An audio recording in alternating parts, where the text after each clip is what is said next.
Maligayang pagbabalik mga ka-birdie dito sa Bamboo Pigeon Love TV. So ngayong araw na to mga ka-birdie, yan, meron tayong bad news. So merong nagkawanay call dito sa mga bago natin, new gen natin na YB. So paano nga ba natin gagamutin to mga ka-birdie? Tara!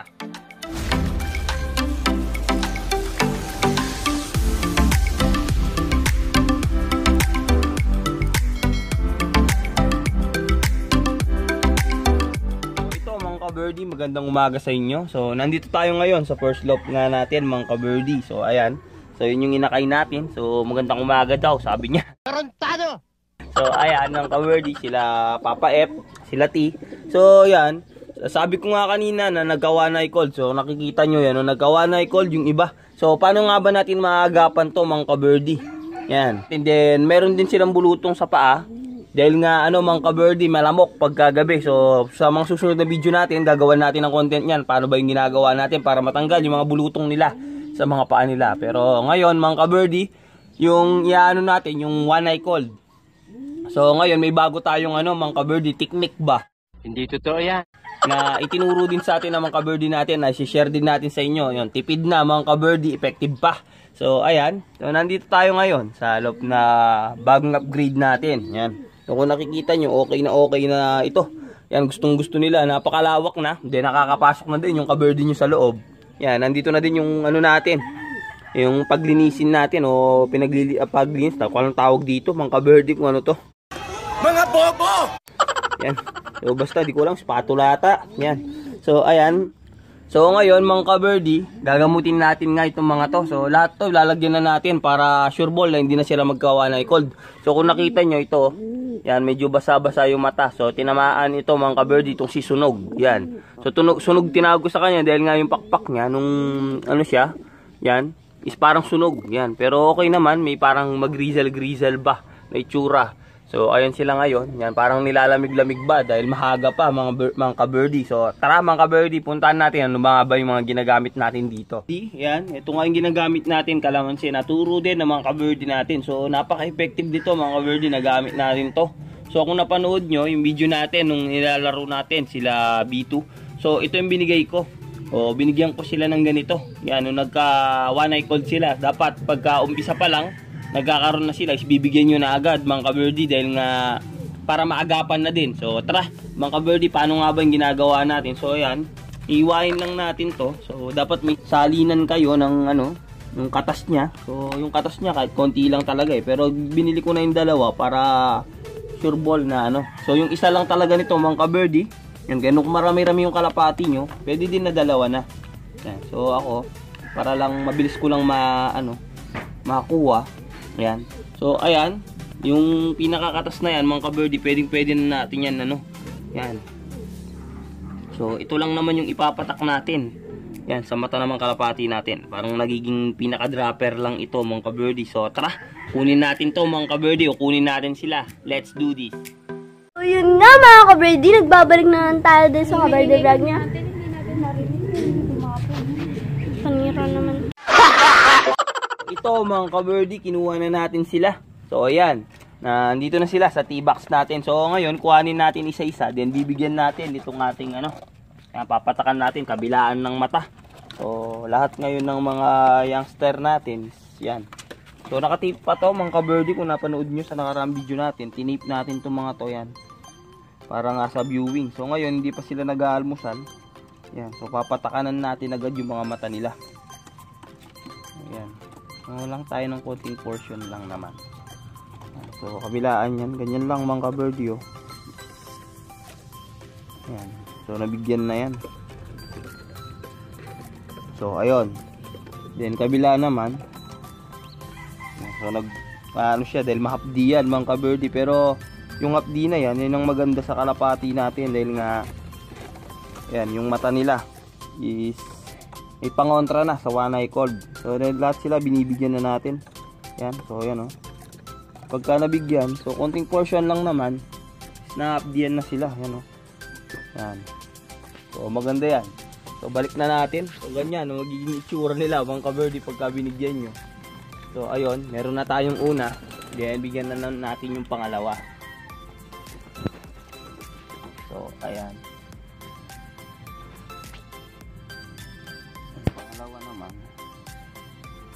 So, sa pag-iibon mga ka-birdie dapat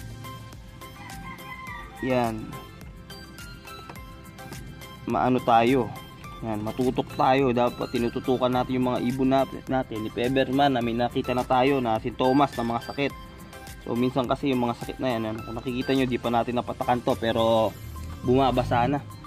So yan yung mga sign ng one eye cold. So yan, pagka ano yan mga ka-birdie, nilagyan nyo unang araw ng paglagay nyo ng ng kalamansi is mamamaga pa yan mga ka-birdie.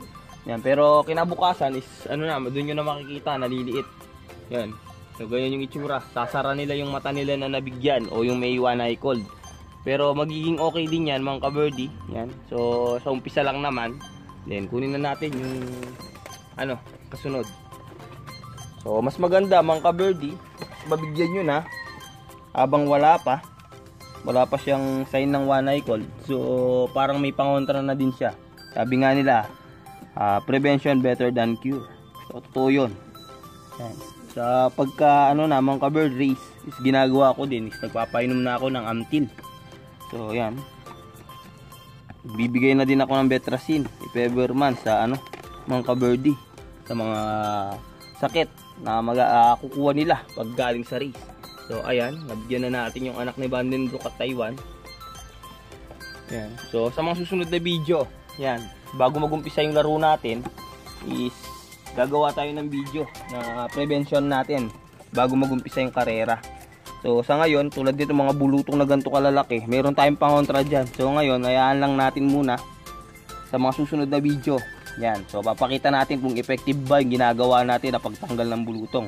So marami tayong mga ka-birdie dyan na nagtatanong na ano nga ba yung gamot. So ito yung may one eye cold na malala dagdagan natin ito ng konti. Yan. Hayaan natin munang pumasok. Sila naman. So, sa kabila is okay yung mata niya pero ibibigyan na din natin para sure. Yan. Dito lang sa may niya, talongkab niya, balagyan nyo mga ka-birdie yan. Pagka binukas niya na, so okay na yan. Yan. At least nalagyan na yung mata niya. Yan. So lagyan na natin itong city. Ito medyo matanda na to pero lalagyan na din natin para sure ball na. Yan.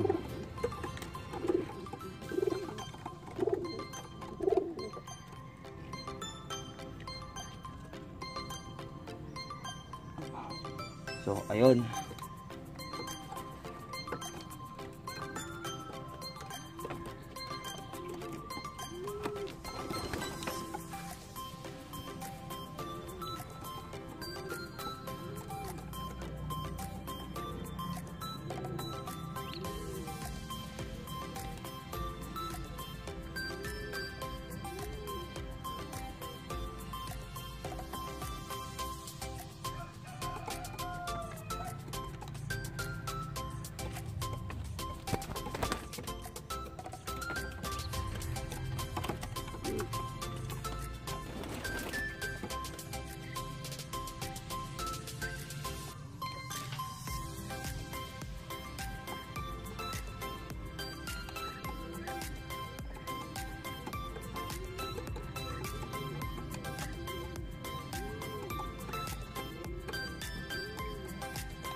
So ito na.